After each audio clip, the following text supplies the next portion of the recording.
Alright guys, garage is just such a mess right now, but I got this all cleaned up and it looks really good. And I got the front all cleaned up. I'll try and show some before pictures of it if I can.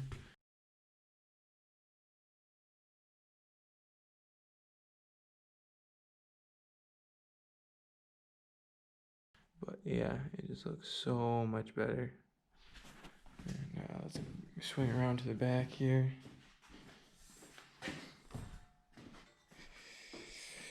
And then even in here, all this stuff's still pretty dirty, but everything else got so much cleaner. So that's really nice. And then right here, there's got all the boat motors and plastic there. Yep, it's all booby trapped so no one can come in. Jeez, I don't even know how that was staying there.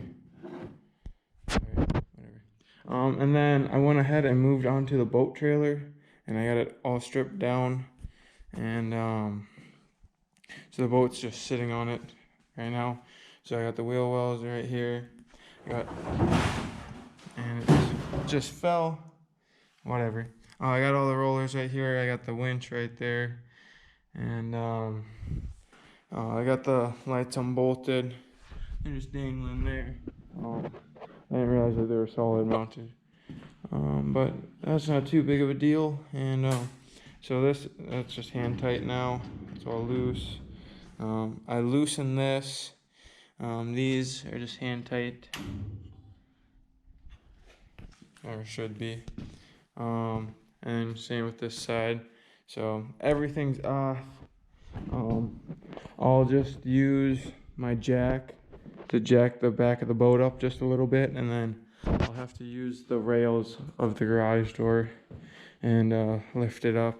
It's only an aluminum boat, so it's pretty light. Should be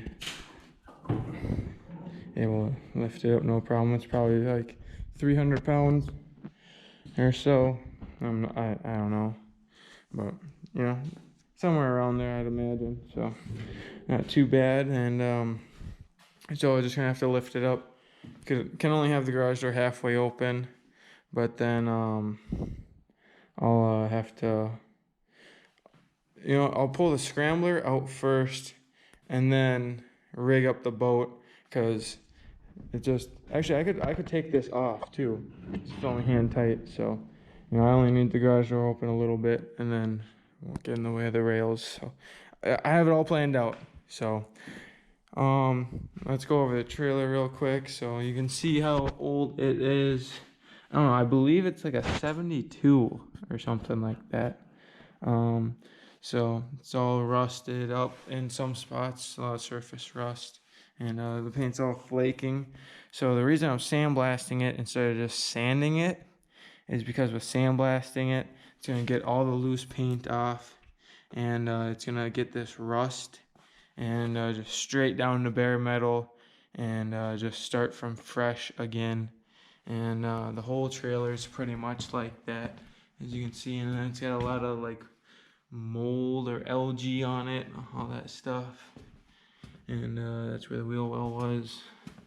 And then go around to the other side. And same on this side. A lot of paint chipping and a lot of surface rust, especially right there. And all right there. So I'm just gonna sandblast it all down. Hopefully it doesn't take too long. I already had this planned out since the beginning of the week that I'm gonna take tomorrow, since it's the weekend. I don't work, and I'm gonna dedicate my whole day to sandblasting this and getting it all painted. So it should be definitely grind, and it'll be nice once it's all done.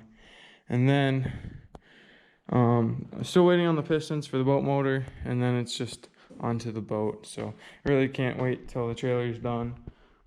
Well, then really I gotta order a bunch of stuff, like a new one of these. I was looking at winches for them, and definitely got to decide on some wheels, and I need wheel bearings, and the rollers seem fine, and I gotta see if the lights work. I might just get a adapter extension, and yeah, I gotta test the lights, and who knows, I might have to rewire the trailer.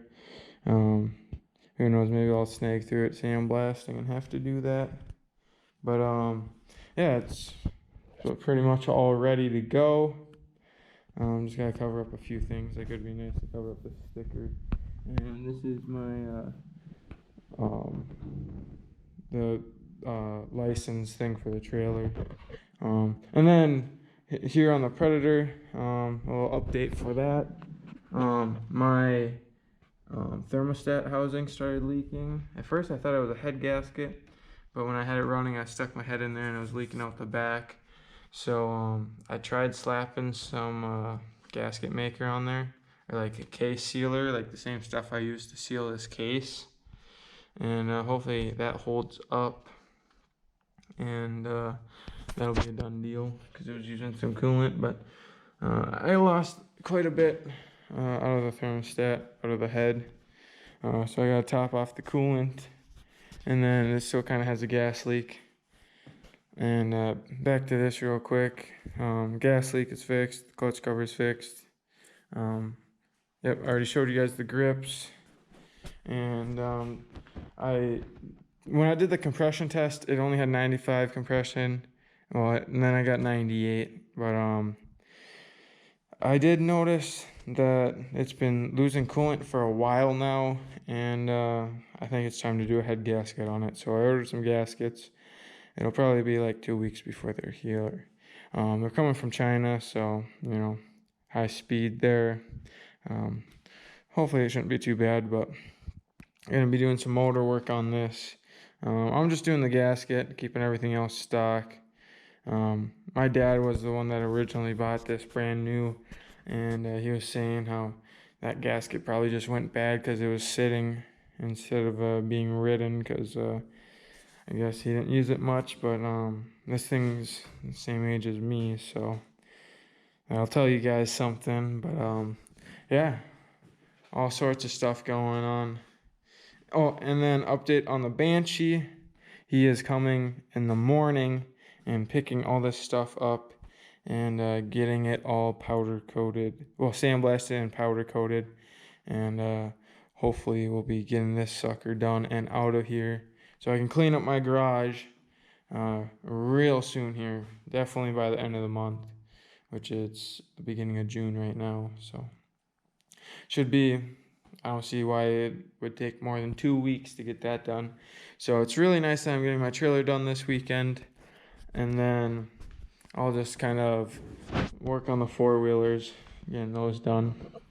And yeah, slowly but surely, guys, just picking away little by little, and repainting and restoring.